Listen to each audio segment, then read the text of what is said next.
Ya Alif, Kerajaan Sarawak komited untuk menambah baik pengurusan di Pusat Khidmat Wakil Rakyat bagi setiap Dewan Undangan Negeri DUN bagi memastikan pelaksanaan setiap projek pembangunan tidak mengalami kelewatan.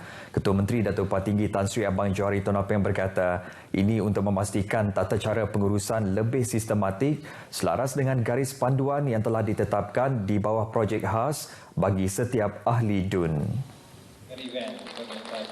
Justru Datuk Patinggi Tan Sri Abang Johari menjelaskan adalah penting bagi setiap wakil rakyat mempunyai pengurus pusat khidmat yang berkaliber khususnya dalam pengurusan kewangan agar segala urusan berkaitan projek pembangunan dapat dilaksanakan dengan lancar tanpa mengalami kelewatan. Selain itu, beliau menambah rekod kewangan perlu lebih telus selaras dengan audit yang dilakukan oleh Unit Pemantauan Pelaksanaan Negeri.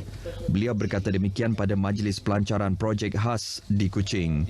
Datuk Patinggi Tan Sri Abang Johari juga memaklumkan sejumlah RM242.5 juta diperuntukkan oleh Kerajaan Sarawak kepada semua ahli Dewan Undangan Negeri Adun Gabungan Parti Sarawak GPS untuk melaksanakan projek khas tahun ini.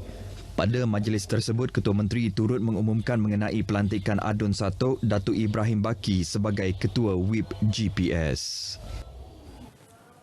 Para graduan perlu mengadaptasi perubahan teknologi dan beralih dari sistem ekonomi konvensional ke ekonomi digital. Timbalan Ketua Menteri Dato' Amar Douglas Sugambas memberitahu, ekonomi digital adalah satu anjakan besar yang perlu dihadapi oleh bakal graduan selain sentiasa bersedia bagi menghadapi kemajuan teknologi dan perubahan gaya hidup komuniti dunia.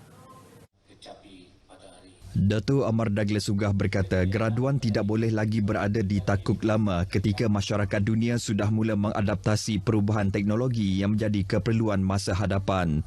Justru beliau menasihati para graduan untuk mempersiapkan diri dengan cabaran termasuk memanfaatkan segala ilmu pengetahuan bagi merebut peluang dalam anjakan ekonomi baharu ini.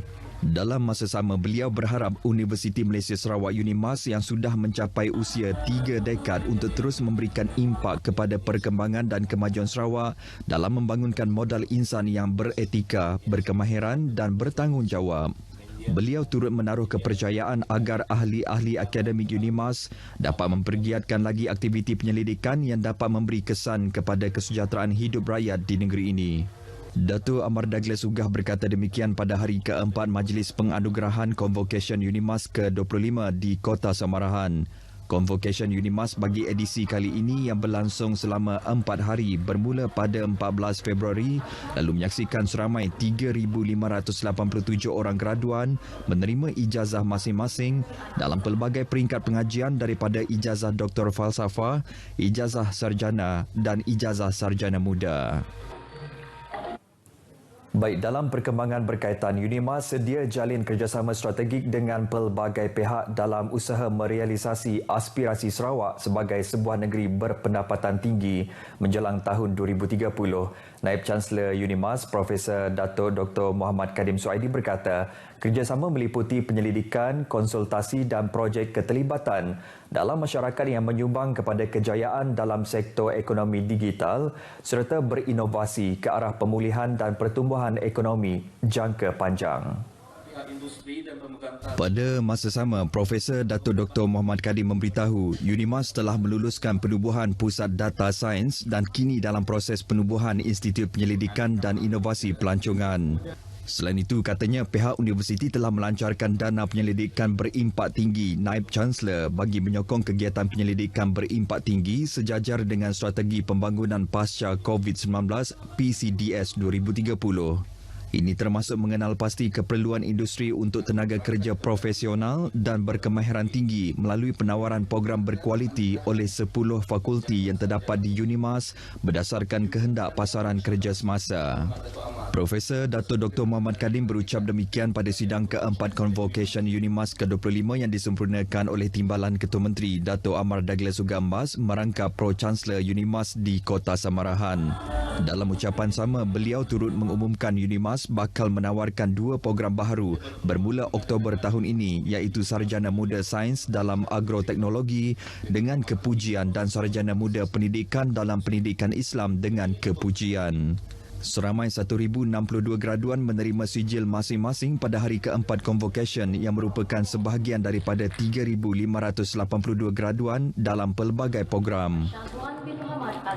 Bahagian Limbang tidak akan ketinggalan daripada kemajuan sistem dan teknologi dalam bidang pertanian. Menteri Muda Pemodenan Pertanian, Tanah Adat dan Pembangunan Wilayah, Datuk Dr. Abdul Rahman Ismail berkata, ini kerana pihaknya komited dalam memperkasa bidang tersebut, khususnya kepada para petani di daerah berkenaan. Ke arah itu, Datuk Dr. Abdul Rahman memberitahu program yang sedia ada akan terus diperkasa seperti dana pertanian dalam meningkatkan pendapatan golongan tersebut. Untuk memberi peluang kepada petani-petani itu sendiri untuk beranjak. Sekarang ini mereka menghasilkan pertanian untuk kegunaan sendiri sahaja. Kita mahu mereka berubah kepada untuk menjual hasil-hasil pertanian mereka dan akhirnya mungkin diperbesarkan untuk menjadi satu bisnes yang boleh mendatangkan pendapatan yang sangat tinggilah. Beliau memberitahu demikian kepada pemberita selepas menghadiri sesi mesyuarat agung tahunan kali ke-42 tahun 2022 dan simbolik penyerahan mesin pelerai padi di Dewan Bunga Raya, Limbang.